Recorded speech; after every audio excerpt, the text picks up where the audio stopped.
여러분 안녕하십니까? 오늘 마태복음서 강의의 129번째 시간입니다. 마태복음서 21장 18절부터 22절 말씀을 제가 봉독해 드리겠습니다. 새벽에 성 안으로 들어오시는데 예수께서는 시장하셨다. 마침 길가에 있는 무화과 나무 한 그루를 보시고 그 나무로 가셨으나 잎사귀 밖에는 아무것도 없으므로 그 나무에게 말씀하셨다. 이제부터 너는 영원히 열매를 맺지 못할 것이다. 그러자 무화과 나무가 곧 말라버렸다. 제자들은 이것을 보고 놀라서 말하였다. 무화과 나무가 어떻게 그렇게 당장 말라버렸을까? 예수께서 그들에게 말씀하셨다. 내가 진정으로 너희에게 말한다. 너희가 믿고 의심하지 않으면 이 무화과 나무의 한 일을 너희도 할 수 있을 뿐 아니라 이 산더러 들려서 바다에 빠져라 하고 말해도 그렇게 될 것이다. 또 너희가 기도할 때에 이루어질 것을 믿으면서 구하는 것은 무엇이든지 다 받을 것이다. 예수님께서 베다니에 계시다가 새벽에 성 안으로 들어오시는데 그때 이제 마침 배가 고프셨습니다. 그러다가 무화과 나무 한 그루를 발견하죠. 마가복음은 이 무화과 나무 이야기를 하다가 중간에 예루살렘 성전을 심판하시는, 즉 성전 무효화 사건 또는 성전 청결 사건, 더 과격하게는 성전 파괴 사건을 얘기하고 다시 무화과 나무 이야기로 이어갑니다. 그러나 마태는 좀 다르죠. 마태는 성전 심판과 무화과 나무 이야기를 분리합니다. 이것은 아마 마태복음서를 산출해냈던 공동체가 유대교 전통을 존중했기 때문일 것입니다. 그래서 마가복음서처럼 성전을 그렇게 강하게 비판하는 것, 꺼려졌을 확률이 있습니다. 아무튼 무화과 나무는 포도나무와 함께 이스라엘을 상징하는 대표적인 나무입니다. 예레미야 8장 13절에 보면 이런 예언의 말씀 나오는데 제가 읽어드리겠습니다. 나 주의 말이다. 그들이 거둘 것을 내가 말끔히 거두어 치우리니 포도 덩굴에 포도송이가 없고 무화과 나무에 무화과도 없고 잎까지 모두 시들어 버릴 것이다. 그러므로 내가 그들에게 준 것들이 모두 사라져 버릴 것이다. 예레미야는 예루살렘 그리고 유다에 대한 심판의 말씀을 했던 전형적인 예언자인데 여기서 바로 그런 예루살렘과 유대 심판의 말씀을 하면서 드는 비유 중에 하나가 포도나무와 무화과 나무를 상징적으로 쓰고 있는 거죠. 무화과 나무와 포도나무가 이제 그 이스라엘 지역이 아주 흔했기 때문에 그렇게 사용했던 것입니다. 성전의 문제는 그럼 무엇인가? 보니까 분명히 잎사귀는 있는데 열매는 없었다 하는 것입니다. 즉 성전의 문제는 열매 맺지 못하는 무화과 나무와 같다 하는 것입니다. 우리가 지난번에 살펴본 대로 기도하는 모든 사람이 와서 기도하고 죄사함을 얻는 곳이 아니라 오히려 장사치들의 소굴, 강도들의 소굴이 된 것이 문제입니다.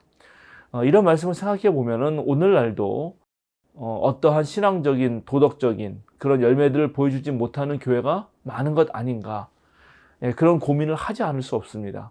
만약에 오늘 한국 교회가 예루살렘 성전처럼 원래 그 본질을 잃어버리고 강도들의 소굴이 된다든지 가진 자들의 어떤 기득권자들의 카르텔을 형성하는 친교 모임으로 전락한다든지 하다면 그런 교회들에 대한 심판은 이루말할 수 없겠죠. 예루살렘 성전이 당했던 또는 무화과 나무가 당했던 그런 결과를 똑같이 낼 것입니다. 과연 교회는 어떤 열매를 맺어야 할까요? 무화과 나무는 당연히 무화과라고 하는 열매를 맺어야 되는데 교회는 특히 마태복음서에서 말하는 중요한 열매들이 있습니다. 우선 하나님께 바치는 제사보다는 계명에 순종하는 것이죠. 주여 주여 그렇게 부르는 것보다 하나님의 뜻대로 행하는 자들이 진정으로 하늘나라에 갈 것이라고 하는 산상수훈의 말씀들이 있지 않습니까? 정의와 평등과 평화와 자유와 해방과 사랑과 섬김 그리고 생명을 살리는 일 등 이런 것들이 전부 교회가 맺어야 할 열매입니다. 그런 열매가 없다면은 교회는 교회로서 역할을 못하는 것이고 무화과를 얻지 못하는 그런 나무, 그래서 곧 말라버릴 나무에 불과한 것입니다. 사실 이 성전 청결 이야기라든가 또 성전이 무너질 거라고 하는 예언 이야기, 그리고 그것을 무화과 나무와 연결지어서 얘기하는 것은 실제로 66년부터 일어난 그 유대 로마 전쟁에 의해서 예루살렘 성전이 다 무너진 그런 상황을 반영하고 있습니다.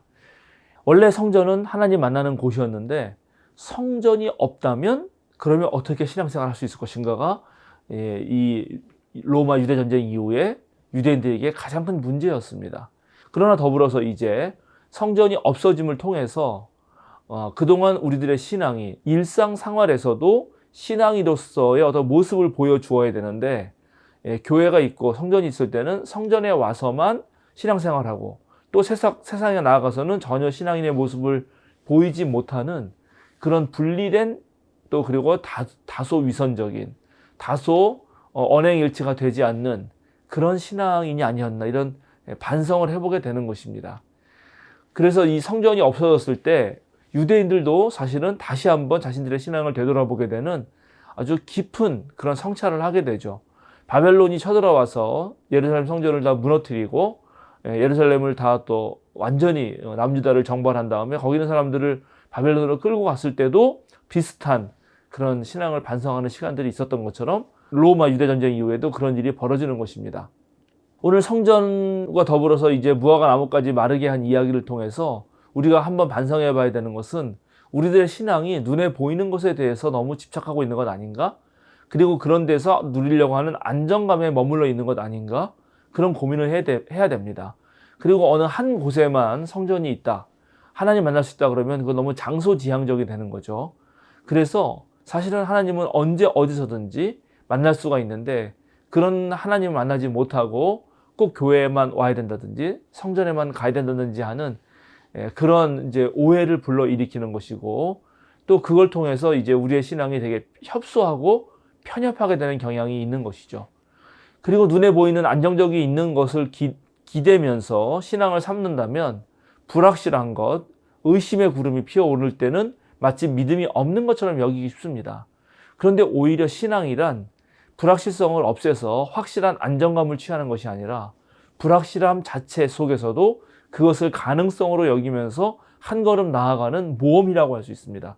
그러니까 믿음의 어떤 그런 질과 수준이 믿음의 그런 어떤 상태가 달라지는 것입니다. 오히려 그러니까 성전이 있을 때 오히려 하나님을 더 잘 믿을 것 같지만 그렇지 않을 수 있다는 것입니다. 자, 그러면 성전이 없어지면, 그래서 오늘 무화과 나무가 일종의 예루살렘 성전이고, 무화과 나무에 잎만 있고 열매가 없는 것이 성전이 겉으로는 번지르하지만 실제 속 내용이 없다고 했을 때, 그래서 실제로 성전이 참된 신앙에 아무 역할을 하지 못할 때, 그때 어떻게 하면 좋은가? 성전이 무너진다면 우리는 어떻게 하나님 만날 수 있는가에 대한 문제가 당연히 고민이 될 것입니다. 그때 마태복음서는 두 가지를 말하고 있죠. 당연히 하나는 기도입니다. 그리고 또 하나는 믿음입니다. 역시 기도라는 것은 하나님과의 계속적인 만남이라고 할 수 있습니다. 하나님의 뜻은 성경을 통해서, 특별히 예수님의 삶과 가르침을 통해서 명백하게 알 수 있고, 우리의 신앙생활을 유지하기 위해서 계속적인 하나님과의 어떤 만남과 사귐이 필요한데, 그것은 바로 기도에서 배울 수 있는 것입니다. 기도는 꼭 예루살렘 성전에 가지 않아도 되는 거죠. 자기가 있는 자리에서 언제든지 얼마든지 하나님 만날 수 있다 하는 말입니다. 믿음이라는 것은 아까 말씀드렸지만 눈에 보이는 확실성을 쫓는 건 아니다. 우리 교회 권사님께서 예전에 약간 농담 반 진담 반으로 들려주신 이야기가 있는데, 어느 건물에 교회와 유흥 주점이 있었던 모양이에요. 그러니까 이제 교인들이 이 전도에 좀 도움이 되지 않을 것 같으니까 매일매일 통성 기도를 했다는 거예요. 근데 실제로 그 유흥 주점이 뭐가 잘 안 되고, 그래서 좀 이게 문제가 생긴 모양이죠. 그랬더니 거기 유흥주점 사장님이 교회에 올라와서 당신네들이 우리 망하라고 기도했기 때문에 우리가 망한 거다, 이렇게 말을 했다는 거예요. 그랬더니 교인들이 아니 그걸 기도한다고 그게 되겠습니까? 또 이렇게 말을 했다는 거예요.